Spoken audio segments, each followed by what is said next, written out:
Okay, for major project 1, I decided to look at the AllAboutBags webpage on the paper versus plastic bags. And the first thing I noticed was the header, which is very crowded. They have the All About Bags over here, they've got all of these bags over here, and they have all of this text squished in the middle. And this text in the center, quite frankly, I would ignore if I was just an average reader, because it's just too squished and too crowded looking with all of that text in the header, and it just isn't worth it to try and read. It would probably fit better in a paragraph in the footer so that the reader can still get information on the website's principles and ideas without everything being so squished in this header. Now the horizontal menu below the header looks appealing because all of these links are evenly spaced, and the lack of a textual home link, though, that can pose a problem for visitors to the site that are vision impaired. The only link that takes the user back to the home page is the link on this header image, and if you click the link, you can see it's actually broken. You can't get to the home page. Now, it was a good choice to have these links change color when you hover over them, but it is strange to me that this little white block appears on the right of the links when you've hovered over them, because it shrinks the text and it's a very strange design choice. Moving on to the title of this webpage, Paper versus Plastic Bags. This title is not very attention-grabbing how it's currently designed. It is bigger than the body text, but not significantly so. And this yellow triangle on the left does help denote its importance, but it doesn't make it pop too much. So it's still not that attention-grabbing, especially with everything else going on in this page, like this header up here and the side menu over here. It just doesn't pop that much. So this web page is organized with different sections for different levels of information. The first section consists of 2 lines about fiction and fact regarding the paper versus plastic debate, and this little section gives the reader the absolute bare bones information on this web page about the issue of paper versus plastic. This is sort of like a thesis statement for the website.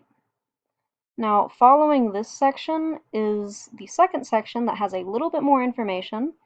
This section is contained in this yellow box that separates it from the previous and following sections, and the information here is chunked using bullet points, but these bullet points are still quite long for bulleted information. If you can see, they have multiple sentences going on for a lot of these bullet points.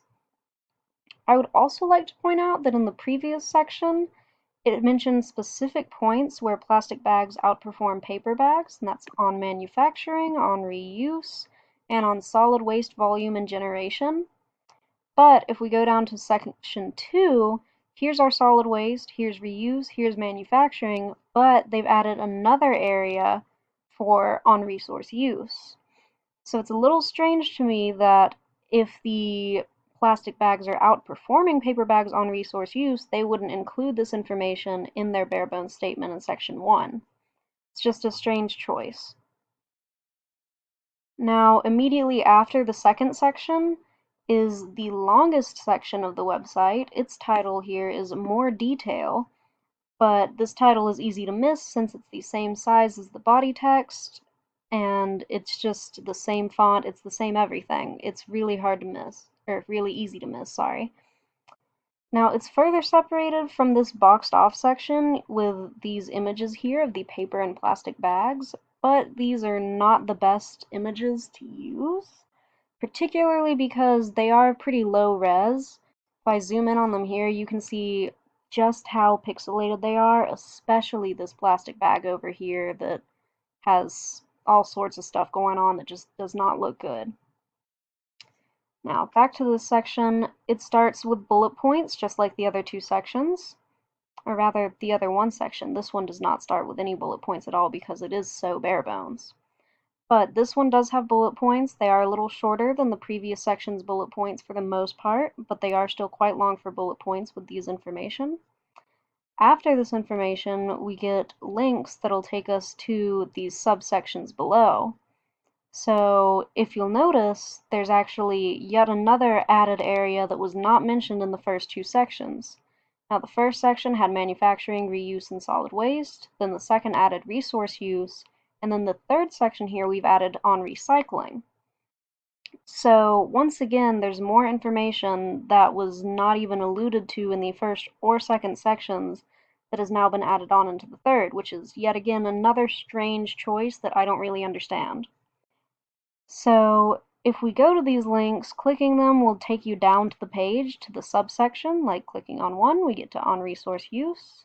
Clicking on 2, we get to on manufacturing. But if you'll notice on the links, this whole link will take you to the first subsection, this whole link takes you to the third, fourth, or fifth, but the second one, here we are taken to the second section again, but if you click on this dash in the center, it takes us to section 1.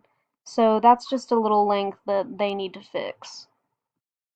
Moving on to the subsections here, each subsection is easily recognizable with their bold blue and numbered titles with the little yellow diamond, well, not diamond, triangle on the left side. Now, this repetition between the subsections makes for a pretty cohesive design, and they also use alignment to clearly denote what information is contained in the subsections. So as you can see, here's our subsection, and then it has a little bit of an indent to get to the, well, subsection here, and have that information. Now, towards the beginning of these subsections, the information is split up with multiple pictures, but the picture use actually drops off completely after the completion of this first section. So this makes for a very lopsided and inconsistent appearance to this document. It appears to have much more heft in the later subsections than in the first subsection, just because there isn't this split and there isn't white space to just sort of split everything up. Now, they continue to use bullet points here as part of the external skeleton, but honestly, I think that the skeleton splits up the information a bit too much with all of this bullet point use, because there's not really a point to splitting it up like this when you still have multiple sentences of information per bullet point. And this information would flow better if it was just in a paragraph or two instead of separated kind of poorly by these bullet points. Now, if we scroll all the way to the end here, and actually in section 3, they use a footnote to cite a source, and this seems like a strange choice given that nothing else is footnoted, although I guess it does make sense that it is the only external link from this website. However, I would probably try to just include a link to this PDF up here in section 3 rather than footnoting it at the bottom. Now, the inclusion of this back-to-top textual link at the bottom is a good addition, because this document, it's not excessively long, but it's long enough to warrant a back-to-top link to be considerate of the reader. Especially a textual one that can be used by people who do have vision impairment and have to use software to help them read this website. Now, the footer here is, can't even scroll down to it actually, here we go. This footer is very small, and if you compare it with the header, it's significantly smaller with way less information. And looking at this footer, I am even more inclined to move some of the header text to the footer just because it has so much room that it could have compared to this header that's just completely full. Now, going back up to the side menu, this is a very interesting navigation choice to allow you to access more pages than are available on this horizontal menu below the header. And the way this document talks about pages on the side menu in the document, like see section on studies, makes it seem like they're all sections on plastic bags and that they're all linked specifically to this page, although this page is a section of plastic bags. But if I click on the links here at the horizontal menu, like bands don't work, I can see that the links on the side here stay the same as I go through the different links up here.